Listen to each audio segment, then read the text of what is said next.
AIMDMK ಪಕ್ಷ ಮತ್ತು BJP ಸ್ನೇಹಿತರು.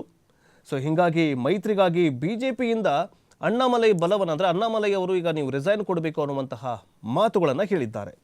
ರಾಜ್ಯಾಧ್ಯಕ್ಷ ಸ್ಥಾನವನ್ನು ಅಂದರೆ ಅಚ್ಚರಿಗೆ ಬೆಳವಣಿಗೆಯೊಂದರಲ್ಲಿ ತಮಿಳುನಾಡು BJP ರಾಜ್ಯಾಧ್ಯಕ್ಷ ಸ್ಥಾನಕ್ಕೆ ಈಗಾಗಲೇ ಪಕ್ಷದ ಅಣ್ಣಾಮಲೈ ಅವರು ರಾಜೀನಾಮೆಯನ್ನು ಕೊಟ್ಟಿದ್ದಾರೆ. ಸೊ ಇದರ ಬೆನ್ನಲ್ಲೇ ಮುಂದಿನ ವಾರದ ಹೊತ್ತಿಗೆ ತಮಿಳುನಾಡು ಸೇರಿದಂತೆ 4 ರಾಜ್ಯಗಳ BJP ಅಧ್ಯಕ್ಷರ ಆಯ್ಕೆಗೆ ಪಕ್ಷ ಹೈಕಮಾಂಡ್ ಸಜ್ಜಾಗಿರುವ ಹೊತ್ತಲ್ಲೇ ಅಣ್ಣಾಮಲೈ ಇಂತಹದೊಂದು ಹೇಳಿಕೆಯನ್ನು ನೀಡಿದ್ದಾರೆ. ಈ ನಿರ್ಧಾರಕ್ಕೆ ಕರ್ನಾಟಕ ಕಾಡರ್ನ ಮಾಜಿ IPS ಅಧಿಕಾರಿ ಯಾವುದೇ ನೇರ ಕಾರಣ ನೀಡದೆ AIMDMK ಜೊತೆಗಿನ ಮೈತ್ರಿಗಾಗಿ ಅಣ್ಣಾಮಲೈ ಅವರನ್ನ ಪಕ್ಷಾಧ್ಯಕ್ಷ ಹುದ್ದೆಯಲ್ಲಿ ಮುಂದುವರಿಸದೆ ಇರೋದಕ್ಕೆ ಕೇಂದ್ರ ಸರ್ಕಾರ ಅಂದರೆ ಕೇಂದ್ರದ ಹೈಕಮಾಂಡ್ ನಿರ್ಧಾರ ಮಾಡಿದೆ ಅಂತ ಹೇಳಲಾಗಿದೆ. ಇಲ್ಲಿ ಏನಾಗಿದೆ ಅಂತಂದರೆ AIMDMK ಪಕ್ಷ ಮತ್ತು BJP ಪಕ್ಷ ಪಳನಿಸ್ವಾಮಿ ಅವರು ನಿಮ್ಮ ದೋಸ್ತಿ ಬೇಕಂದ್ರೆ ನಮ್ಮ ಜೊತೆ ನೀವು ಅಂದರೆ ಈಗ 2026ಕ್ಕೆ ಅಲ್ಲಿ ವಿಧಾನಸಭೆ ಚುನಾವಣೆಗಿದೆ. ಪಳನಿಸ್ವಾಮಿ ಅವರು ಏನು ಹೇಳ್ತಾರೆ ಅಂತಂದರೆ AIMDMK ಪಕ್ಷದವರು BJP ನಮ್ಮ ಜೊತೆ ನೀವು ಏನಂತಂದರೆ ಫ್ರೆಂಡ್ಶಿಪ್ ಬೇಕು ಅಂತಂದರೆ ನಮ್ಮ ಜೊತೆ ನೀವು ಮೈತ್ರಿ ಮಾಡ್ಕೊಳ್ಬೇಕು ಅಂತಂದರೆ BJPಯ ರಾಜ್ಯಾಧ್ಯಕ್ಷರಾಗಿರುವಂತಹ ಅಣ್ಣಾಮಲೈ ಅವರನ್ನು ನೀವು ಕೆಳಗಿಳಿಸಬೇಕು. ಅವರನ್ನು ನೀವು ಕೆಳಗಿಳಿಸಿದ್ರೆ ಮಾತ್ರ ನಮ್ಮ ಜೊತೆ ನೀವು ದೋಸ್ತಿ ಮಾಡಬೇಕು, ಇಲ್ಲ ಅಂತಂದರೆ ಈ ದೋಸ್ತಿ ಇಲ್ಲೇ ಖತಮ್ ಆಗುತ್ತೆ ಅನ್ನುವಂತಹ ಹೇಳಿಕೆಯನ್ನು ಕೊಡ್ತಾರೆ. ಅಮಿತ್ ಶಾ ಅವರು ಈ ಕೂಡಲೇ ಏನು ಮಾಡ್ತಾರೆ ಅಂತಂದರೆ ಅಣ್ಣಾಮಲೈ ಅವರನ್ನು ರಾಜೀನಾಮೆ ಕೊಡುವಂತ ಹೇಳ್ತಾರೆ. ಅದರಿಂದ ಅಣ್ಣಾಮಲೈ ಅವರು ಕೆಳಗಿಳಿದಿದ್ದಾರೆ. ಹಾಗಾದರೆ ಏನಿದು 2023ರಲ್ಲಿ ಅಂದರೆ 2021ರಲ್ಲಿ BJPಗೆ ಅಲ್ಲಿ ಅಸ್ತಿತ್ವ ಇಲ್ಲ. ಅವರೇನಂತಂದರೆ AIMDMK ಅವರ ಜೊತೆ ಮೈತ್ರಿ ಮಾಡಿಕೊಂಡೇ ಅವರು ಅಧಿಕಾರ ಅಂದರೆ ಏನಂತಂದರೆ ಚುನಾವಣೆಗೆ ಹೋಗಬೇಕು. 2021ರಲ್ಲಿ ಏನಾಗಿತ್ತಂತಂದರೆ BJP AIMDMK 66 ಸೀಟುಗಳನ್ನು ತೆಗೆದುಕೊಂಡಿದ್ರೆ BJP ಬರೀ 4 ಸೀಟುಗಳನ್ನು ತೆಗೆದುಕೊಂಡಿತ್ತು. ಮೈತ್ರಿ ಮಾಡಿಕೊಂಡ್ರೂ ಕೂಡ 4 ಸೀಟುಗಳನ್ನು ತೆಗೆದುಕೊಂಡಿತ್ತು.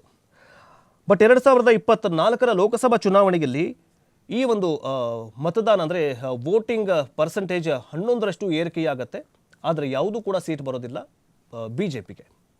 ಹೀಗಾಗಿ ಏನಾಗಿದೆ ಅಂತಂದರೆ ಅದರ ಜೊತೆಗೆ ಅಣ್ಣಾಮಲೈ ಅವರು ಕೊಯಮತ್ತೂರಿನಿಂದ ಸೋಲ್ತಾರೆ.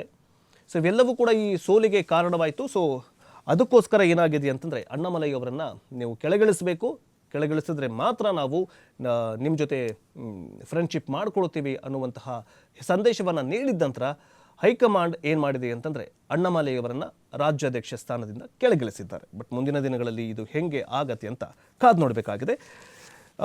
ಒಂದು ಬೈಟ್ ಇದೆ, ಏನು ಹೇಳಿದ್ದಾರೆ ಅಂತ ಕೇಳ್ಕೊಂಡು ಬನ್ನಿ. மாநில தலைவருக்கான போட்டியில் நான் இல்லை.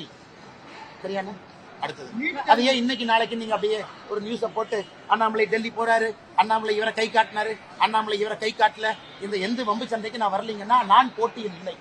அதிமுக பாஜக மாநில தலைமை மாற்றணும், அதனாலதான் அதை பத்தி நான் கருத்து சொல்ல விரும்பலீங்கண்ணா. அண்ணா அதை பத்தி நான் கருத்து சொல்ல விரும்பல. என்னை பொறுத்தவரை இந்த கட்சி நல்லா இருக்கணும், நல்லவர்கள் இருக்கக்கூடிய கட்சி, நல்ல ஆத்மாக்கள் இருக்கக்கூடிய கட்சி. இந்த கட்சியில் நிறைய பேர் உயிரை கொடுத்து இந்த கட்சியை வளர்த்திருக்கிறாங்க, புண்ணியவர்கள் இருக்கக்கூடிய கட்சி. அதனால் இந்த கட்சி எப்பொழுதும் நன்றாக இருக்க வேண்டும் என்று நினைக்கக்கூடியவன் நான். ஆனால் என்னை பொறுத்தவரை புதிய தலைவர் தேர்ந்தெடுக்கப்படும் பொழுது நிறைய பேசுவாங்க. இங்க தலைவர்கள் யாரும் போட்டி போடுவதில்லைன்னே. பாரதிய ஜனதா கட்சியில ಆದರೂ ಏನಂತಂದರೆ ಅಣ್ಣಾಮಲೈ ಅವರು ಮಾಧ್ಯಮಗಳಲ್ಲಿ ನಾನು ಡೆಲ್ಲಿಗೆ ಹೋದೆ, ಅಲ್ಲಿ ಹೋದೆ, ಇಲ್ಲಿ ಹೋದೆ ಅಂತ ಸುಮ್ಮನೆ ಸುದ್ದಿ ಪ್ರಕಟ ಮಾಡ್ತಾ ಇದ್ದೀರಿ, ಆ ಸುದ್ದಿಯನ್ನು ಬಿತ್ತರಿಸ್ತಾ ಇದ್ದೀರಿ ಅಂತ. ಅಫ್ಕೋರ್ಸ್ ಏನಂತ ಅಂತಾರಲ್ಲ, ಸೊ ಇವೆಲ್ಲವೂ ಕೂಡ ಗೊತ್ತಿಲ್ಲ. ಅವ್ರು ಹೇಳಿದ ಏನು ಮಾಡ್ತಾ ಇದ್ದಾರಲ್ಲ ಅದನ್ನು ತೋರಿಸ್ತಾ ಇದ್ದಾರೆ. ಬಟ್ ಮುಂದಿನ ದಿನಗಳಲ್ಲಿ ಅಣ್ಣಾಮಲೈ ಅವರಿಗೂ ಇದು ಕೂಡ ಮೈನಸ್ ಆಗುವಂತಹ ಸಾಧ್ಯತೆ ಇದೆ.